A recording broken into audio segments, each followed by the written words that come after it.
Hey everyone, welcome back to Bible Verse Breakdown.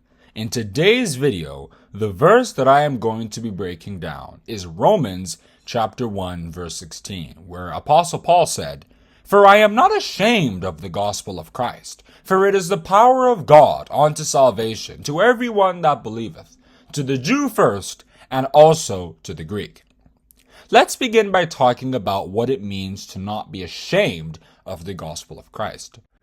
When you're not ashamed of something, you're bold about that thing. Nobody can put you down or make you feel small because you're that thing or you have that thing. You feel confident in yourself. So when it comes to not being ashamed of the gospel of Christ, it is about feeling confident and bold in the truth of God's word, which are pure words. As the psalmist said, "For the words of the Lord are pure words, as silver tried in a furnace of earth, purified 7 times." If you read Psalms chapter 12, verse 6. So, as a result of the fact that the word of God is truth, and it endures forever, by the time we have confidence in that fact, then we're actually believing in something that endures. And it gives us that strong feeling of boldness and confidence. As King Solomon said, "The wicked flee when no man pursueth, but the righteous are as bold as a lion." If you read Proverbs chapter 28 verse 1. And as David said, "The Lord is my light and my salvation. Whom shall I fear? The Lord is the strength of my life.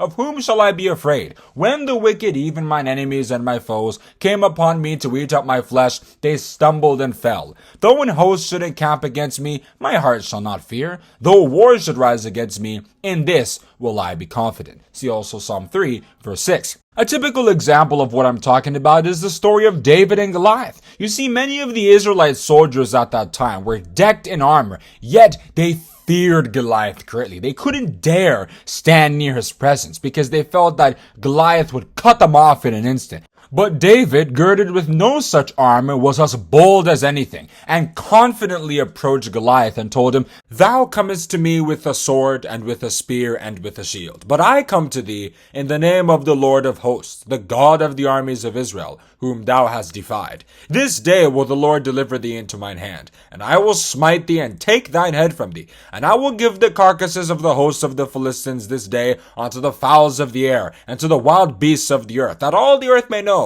that there is a God in Israel. And all this assembly shall know that the Lord saveth not with sword and spear, for the battle is the Lord's, and he will give you into our hands." Imagine a young child talking to a giant, speaking with this kind of boldness. That was the way Jesus Christ was preaching in the days of the Jews at that time. He spoke with authority, not as the scribes. If you read Matthew chapter 7, verse 29, his words were with power. If you read Luke chapter 4, verse 32, and he was bold in what he was saying. And that was how Paul spoke as well. Not in the wisdom of men, but in the power of God. If you read 1 Corinthians chapter 2, verse 4.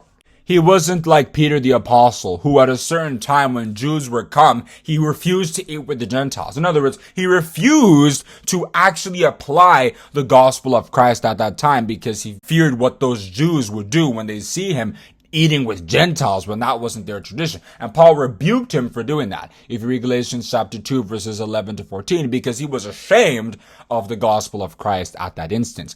And we as Christians today also shouldn't be ashamed of the gospel of Christ. You see, the world is gradually becoming more secular. Science and technology has become more credible than spirituality today. Scientists are more credible than pastors and stuff like that. But we should not be ashamed of our spirituality. We shouldn't be trying to join in with the growing trends, being addicted to technology like unbelievers are, only believing in the governments and what they prescribe. No, this is the time where we should show our faith and belief in God and actually stand for his interests and not let our faith slide like it is for many others in the world. If you read Matthew chapter 24 verses 12 and 13, Jesus Christ said that this is the time when we have to endure. He said, "And because iniquity shall abound, the love of many shall wax cold. But he that shall endure unto the end, the same shall be saved." This idea of being saved goes back to what Paul said in the text we're breaking down, Romans chapter 1 verse 16. He said that it is the power of God unto salvation. So the word of God inspires us children of God to live righteously in this present evil world, according to Galatians chapter 1 verse 4, and thus be able to be saved in the end. And then concluding, he had said that this is to the Jew first and also to the Greek. So in those days, it was the Jews who had the oracles, who had the history with God, right? If you read Romans chapter 9, verses 1 to 5. So the gospel would be first to such ones. You see, Jesus Christ was sent to the Jews. He wasn't sent to the Gentiles first, right? Because it was first for them, but then the Gentiles also became beneficiaries, especially when the Jews had rejected the gospel. If we read Acts chapter 13, verse 46, Paul said, now we turn to the Gentiles. So Paul was just generally saying that the gospel was first meant for those who belonged to the house of God at first, but it is when they rejected it that it now turned to the Gentiles. But in essence, that is what Paul meant in Romans chapter 1, verse 16, where he said, for I am not ashamed of the gospel of Christ, for it is the power of God unto salvation to everyone that believeth,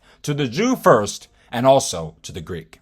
So if you enjoyed this video, please hit the like button and also the subscribe button. And if you want to know when we come back with another video, the notification bell is right there. You can smash it so you'll know exactly when our next video is out. Have a great day, and I'll see you in the next video.